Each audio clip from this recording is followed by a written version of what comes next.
I'm biracial, so Indigenous on my mom's side, French on my dad's side. And I think one of the hardest parts, I don't know if it's hard, maybe weird is a better word. One of the weirdest parts for me was just the requirement of performing being Indigenous. I was on TikTok making content when Modern Warrior was at his height of popularity. And I always heard what he had to say about people who didn't look overtly Indigenous. And that was in his mind that they weren't Indigenous. And if you were biracial, you weren't Indigenous unless you were 100% and you could tell just by looking at you. And I remember watching him and another creator who was also Indigenous going back and forth, and him calling that other creator colonizer all the time. That really did make me hesitate in ever talking about the fact that I was Indigenous. I had been making content on TikTok for like 5 years, and that was before I started bringing up the fact that I was Indigenous. And it was very much because of concern. And even when I started talking about it, I had so many people from other groups, other races,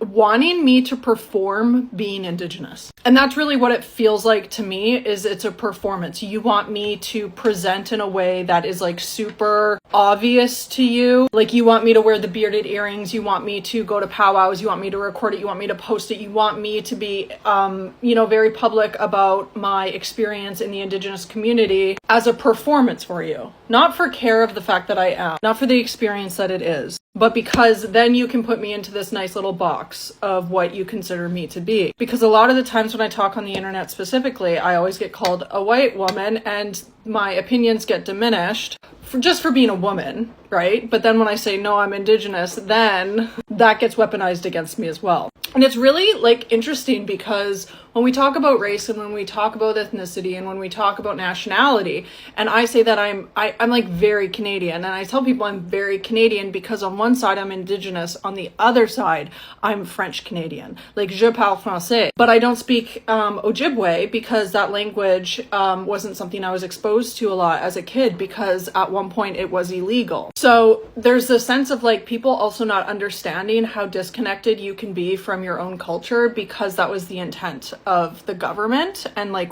the weaponization of legal documents against Indigenous people. Like, it was illegal for Indigenous people to gather beyond, I think it's like 3 or 4 people. It was illegal for Indigenous people to hire legal representation. It was illegal, like a federal crime, if you gave an Indigenous person money to hire a lawyer, because what they were doing was so actually illegal. They didn't want Indigenous people to be able to get representation to point out the fact that what they were doing was illegal. And like, I have so many friends back home. I'm from Thunder Bay, Ontario.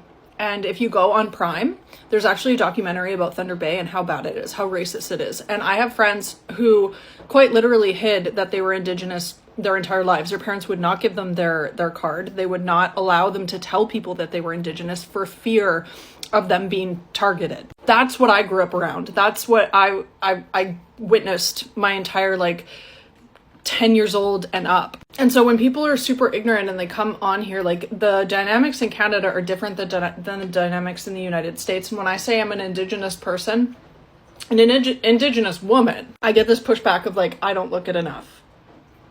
And I just look at these people. Like, what does Indigenous look like to you? Does it look like the caricatures that they've made on TV for you? Like, are they the old Indian and cowboy movies that you used to watch or that your grandparents watched? Is that what gave you the definition of what an Indigenous person, one, sounds like, looks like, talks like, speaks like, and their culture? And like, when I was in high school, I was friends with so many kids from the reserve. Like, so many of my friends were Indigenous. And I remember telling them at the time that I was Indigenous.